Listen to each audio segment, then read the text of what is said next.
In the popular imagination, the samurai were flawless warriors, noble men of honor who lived and died by an unbreakable code called Bushidō. We picture them in polished armor, swords gleaming under the rising sun, ready to sacrifice their lives at the mere hint of dishonor.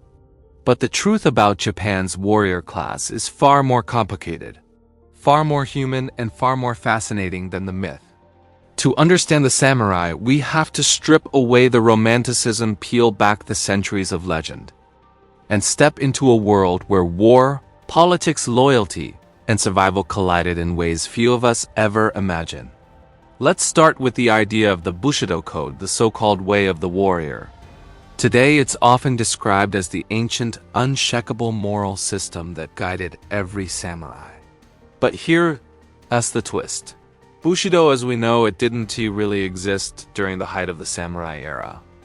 In fact, the term itself only became widely popular in the late 19th and early 20th century, long after the age of the samurai had ended.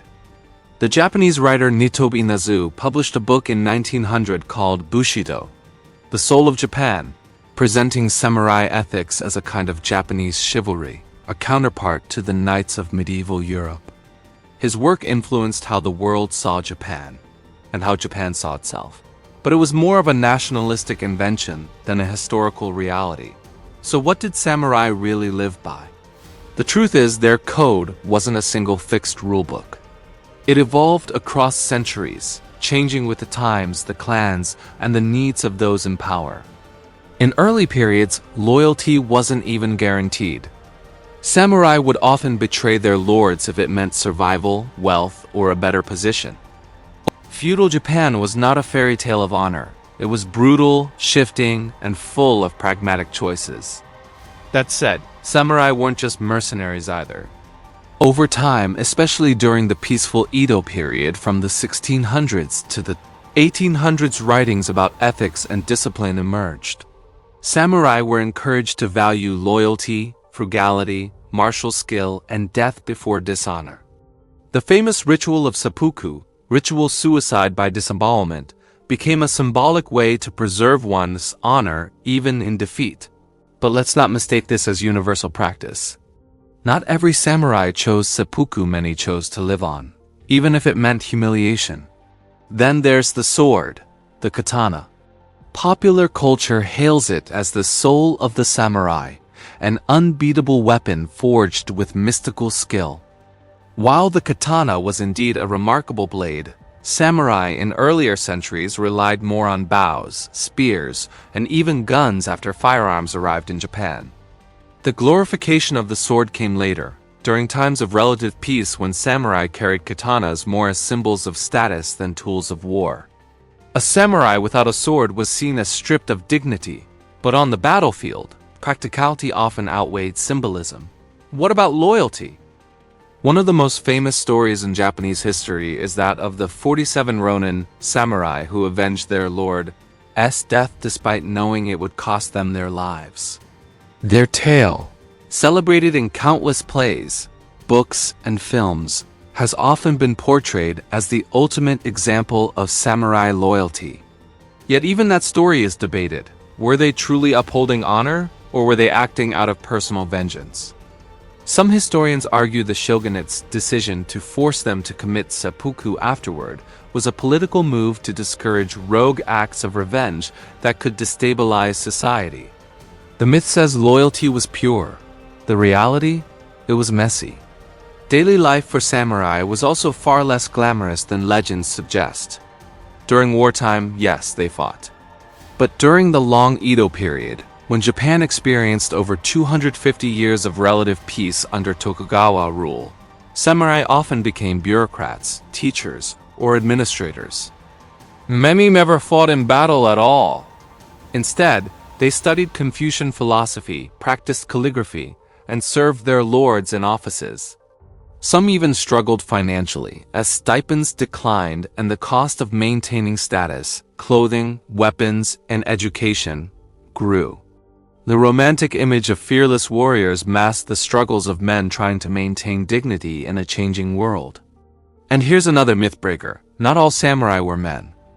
Women from samurai families, known as Onna-Bugeisha, were trained in martial skills, often carrying the naginata, a long pole weapon. Their role wasn't usually to fight on battlefields, but to defend homes and families when men were away. Some, however, did see combat. Figures like Tomo Gozen, a legendary female warrior from the 12th century, proved that the samurai world was not exclusively male-dominated. Yet over time, women's roles in the samurai class became more restricted, shaped by Confucian ideals that emphasized obedience and domesticity. When we peel back the myths, the samurai emerged not as flawless icons of honor, but as human beings living within complex social and political systems. They were soldiers, servants, poets, rebels, and survivors. They could be noble but also ruthless. They upheld ideals but also broke them when convenient. Their legacy endures not because they were perfect, but because their story is so rich in contradictions. So why does the myth persist?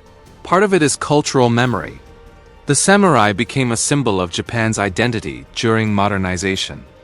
As Japan opened to the West in the late 19th century, the government promoted the samurai ethos to create a sense of national pride and unity. The warrior spirit became linked to education, industry, and even militarism. By the 20th century, Bushido was being invoked to encourage loyalty to the emperor and the state. Especially during World War II, the myth of the fearless, self-sacrificing warrior was too useful to abandon. Another reason is the global fascination with warrior cultures. Just as medieval knights are romanticized in the West, the samurai have been elevated in popular culture through films, anime, video games, and literature. Think of The Last Samurai, Kurosawa's Seven Samurai, or even modern anime like Rurouni Kenshin. The image of a lone swordsman, guided by honor, resonates deeply.